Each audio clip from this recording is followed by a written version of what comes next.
جب محبت اللہ کے لیے ہو جائے تو پھر دل اپنے سب سے پیارے کو بھی قربان کرنے کو تیار ہو جاتا ہے۔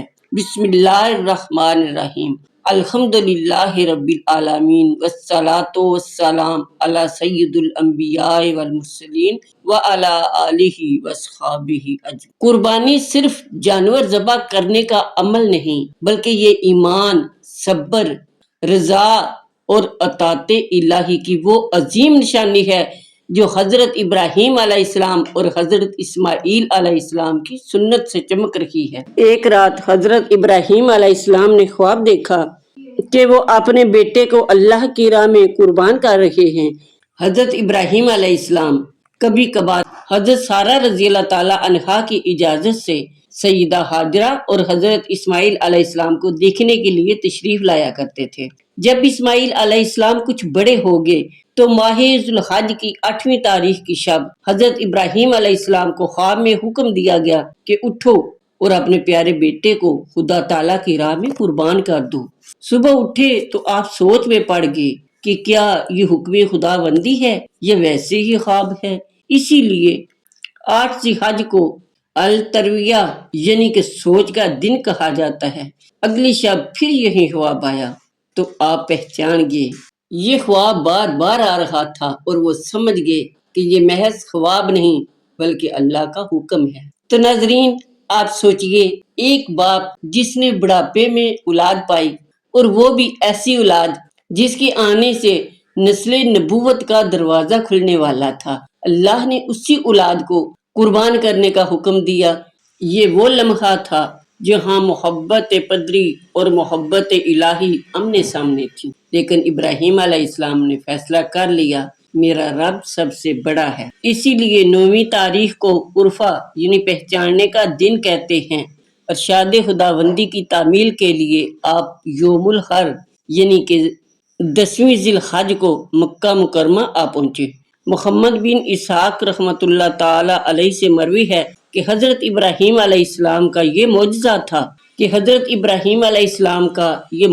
تھا کہ آپ ملک شام سے نہایت قلیل وقت میں مکہ مکرمہ پہنچ جاتے، اسی طرح واپس ملک شام پہنچ جاتے۔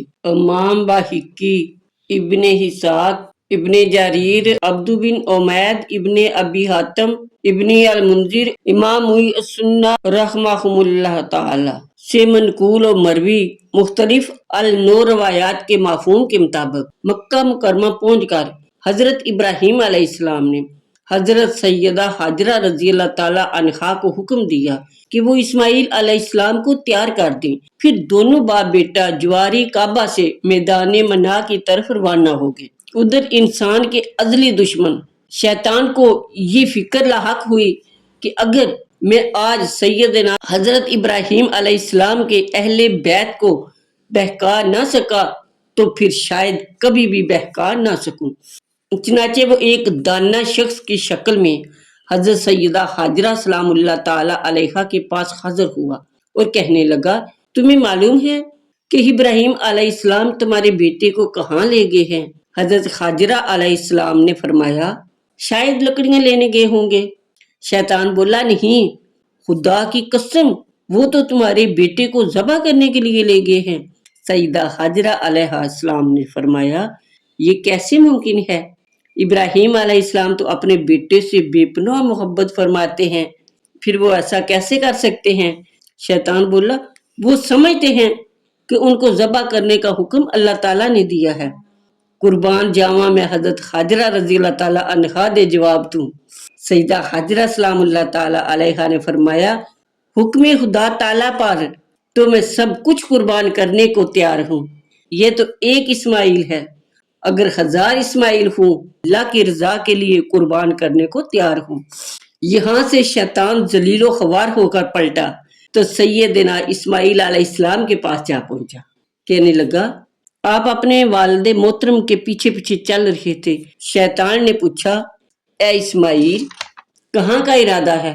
آپ نے فرمایا، ابا حضور کے ساتھ اس گھاٹی میں جا رہا ہوں۔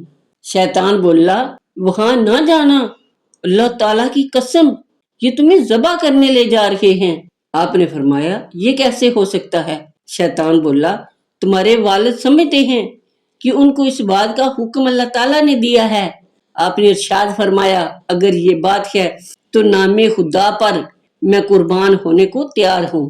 شیطان یہاں بھی حائب و حاصر ہوا تو سیدنا ابراہیم علیہ السلام کے راستہ میں جا کھڑا ہوا تاکہ آپ کو اس کام سے روک دے۔ آپ نے دیکھتے ہی پہچان لیا کہ یہ شیطان ہے اور زمین سے چند کنکریاں اٹھا کر اس کو ایسے ماری جس طرح کتے کو دفع کیا جاتا ہے۔ اس وقت شیطان بھاگ تو گیا لیکن تھوڑی دور جا کر پھر سامنے آ کھڑا ہوا۔ چلیں ایک بار اور کوشش کر کے دیکھ لیتا ہوں۔ آپ علیہ السلام نے پھر اس سے کنکریاں مار دیں، وہ پھر بھاگ گیا۔ لیکن تھوڑا فاصلہ طے کرنے کے بعد پھر اس نے سوچا چلیں ایک بار پھر کوشش کر کے دیکھ لیتا ہوں۔ تیسری بار جب وہ پھر سامنے آیا تو حضرت ابراہیم علیہ السلام نے پہلے کی طرح پھر اس سے دھتکار دیا۔ اب تو شیطان ایسا ذلیل ہوا کہ پھر اسے آپ علیہ السلام کا سامنا کرنے کی ہمت نہ ہوئی۔ اللہ تبارک و تعالیٰ کی قدرت کہ حضرت ابراہیم علیہ السلام نے تینوں مرتبہ جو کنکریاں پھینکی تو ہر مرتبہ ان کی تعداد 7 ہی تھی۔ آج حجاجی کرام انہی 3 مخصوص جگہوں یعنی جمرہ کبرا، جمرہ وسطیٰ اور جمرہ اللہ پر 7 کنکریاں سنت ابراہیمی میں مارتے ہیں۔ تو ناظرین دونوں باپ بیٹا منا کی بارگاہ میں جا پہنچے تو حضرت ابراہیم علیہ السلام نے صاف صاف فرما دیا کہ اے میرے پیارے بیٹے، میں نے خواب میں دیکھا ہے کہ میں تجھے ذبح کر رہا ہوں، بتا تیری کیا رائے ہے؟ تو حضرت اسماعیل علیہ السلام نے عرض کیا اے ابا جان، جو حکم آپ کو ملا ہے اسے پورا کیجئے، انشاءاللہ آپ مجھے صبر کرنے والوں میں پائیں گے۔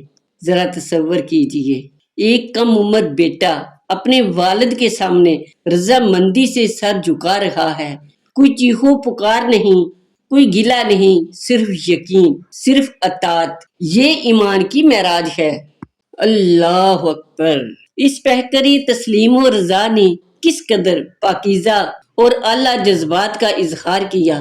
اب بیٹا اپنی جوانی، اپنا حسن اور رنائی، اپنی امیدوں اور امنگوں کی دنیا قربان کرنے کو تیار تھا، جبکہ بوڑھا باپ اپنے لختے جگر، نور نظر، بلکہ یوں کہیے کہ اپنی 16 سالہ دعاؤں کے رنگین ثمر کی گردن پر چھری چلانے والا ہے۔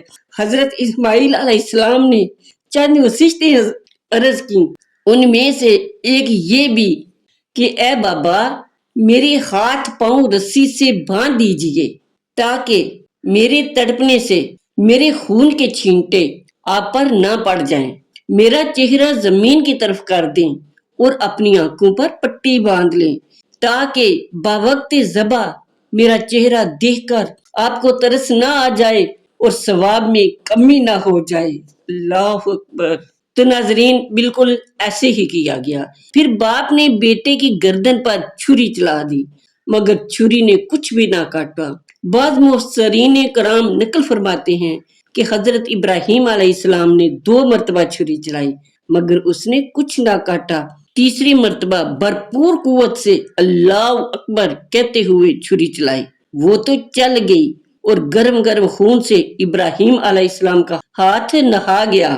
چند لمحوں کے لیے ایک سکتہ سا طاری ہو گیا، پھر جب آپ نے آنکھوں سے پٹی کو دور کیا تو حیران رہ گئے کہ اسماعیل علیہ السلام تو قریب کھڑے تھے اور ایک دمبا ذبح ہو چکا تھا۔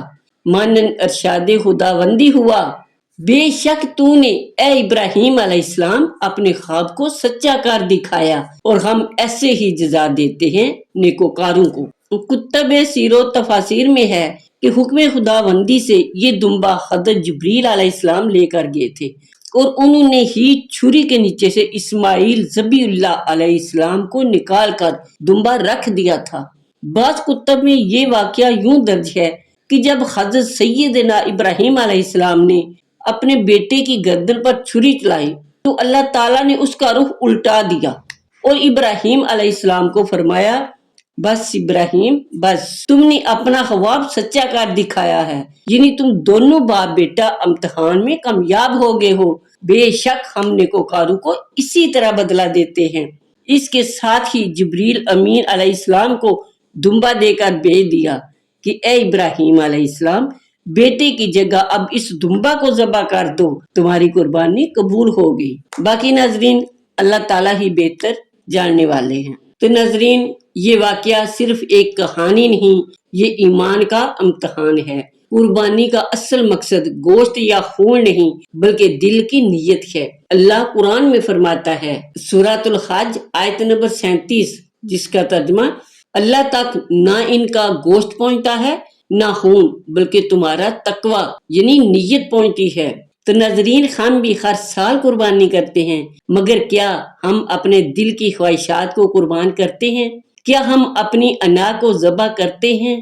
کیا ہم اللہ کے لیے اپنی زندگی بدلنے کو تیار ہیں؟ قربانی کا اصل پیغام یہ ہے، اللہ کے حکم کے آگے سر جھکا دینا، چاہے دل کا امتحان ہی کیوں نہ ہو۔ حضرت ابراہیم علیہ السلام کی کامیابی اسی اطاعت کے بدلے اللہ نے فرمایا، ہم نے ان پر سلام بھیجا، سلام ہو ابراہیم علیہ السلام پر، اور اسی خاندان کو عزت دی کہ انہی کی نسل سے سید الانبیاء صلی اللہ تعالی علیہ وآلہ وسلم پیدا ہوئے۔ یوں قربانی کا پیغام نبوت سے امت تک پہنچ گیا۔ قربانی ہمیں یاد دلاتی ہے کہ جب ایمان مضبوط ہو جائے تو انسان کے لیے اللہ کا ہر حکم آسان ہو جاتا ہے، مشکلیں رہتی ہیں مگر دل مطمئن ہو جاتا ہے۔ یہی ایمان کی خوبصورتی ہے۔ قربانی صرف جانور نہیں، یہ اپنے اندر کے نفس کو قربان کرنے کا نام ہے۔ جب تک انسان اپنی انا، حسد، لالچ اور گناہ کی محبت کو ذبح نہیں کرتا، تب تک وہ اصل قربانی نہیں سمجھتا۔ اے اللہ، ہمیں ابراہیم و اسماعیل علیہ السلام کے جذبہ قربانی سے حصہ عطا فرما۔ اے اللہ، ہمارے دلوں سے دنیا کی محبت کم اور تیری محبت زیادہ کر دے۔ اے اللہ، ہمیں اپنی رضا کے لیے قربان ہونے والا بنا، ہماری قربانیاں قبول فرما، ہمارے گناہ معاف فرما اور ہمیں نبی کریم صلی اللہ علیہ وآلہ وسلم کی شفاعت نصیب فرما۔ اے اللہ، ہمیں قربانی کے اصل جذبے کو سمجھنے اور اس پر عمل کرنے کی توفیق عطا فرما۔ اے اللہ، ہمیں اپنی راہ میں صبر و رضا عطا فرما۔ آمین یا رب العالمین۔ تو ناظرین کل ہم بات کریں گے آپ کے اس ایمان افروز سلسلے کا تسلسل قربانی کے بعد تعمیری کعبہ واقعی روحانی طور پر نہایت خوبصورت ہے۔